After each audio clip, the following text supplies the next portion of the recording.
এবং সকল শ্রেণী পেশার মানুষের অংশগ্রহণের মধ্য দিয়ে আমরা সরকারকে এই বার্তাটি স্পষ্ট করতে চাই, 15ই জানুয়ারির মধ্যে এই গণঅভ্যুত্থানের এই জুলাই প্রক্লেমেশন অফ জুলাই রেভলিউশনকে ঘোষণা করতে হবে।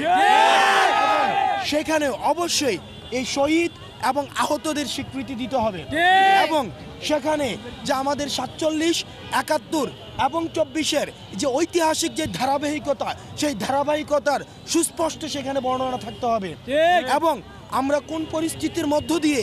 এই যে একটি জাতি এই যে আওয়ামী ফেসিবাদ থেকে, আওয়ামী জাহিলিয়াত থেকে মুক্তি পেয়েছে, এই সেটির স্বীকৃতি সেখানে থাকতে হবে এবং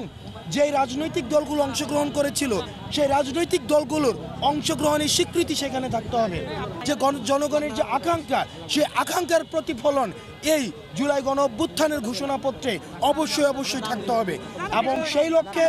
আমরা বাংলাদেশের প্রত্যেকটি প্রান্তে ছুটে যাব এবং প্রত্যেকটি প্রান্তের মানুষ যারা এই অভ্যুত্থানে অংশগ্রহণ করেছিল আমরা তাদের কাছে আমরা জানতে চাইব যে তারা আসলে এই জুলাই গণঅভ্যুত্থানের ঘোষণাপত্রে কি দেখতে চায় এবং সেটির প্রেক্ষিতে আমাদের 24 পরবর্তী বাংলাদেশ বিনির্মিত হবে, যেখানে কোনো ধরনের ফেসিবাদ, কোনো ধরনের বৈষম্য, কোনো ধরনের দুঃশাসন এবং অপশাসনের কোনো উপস্থিতি থাকবে না।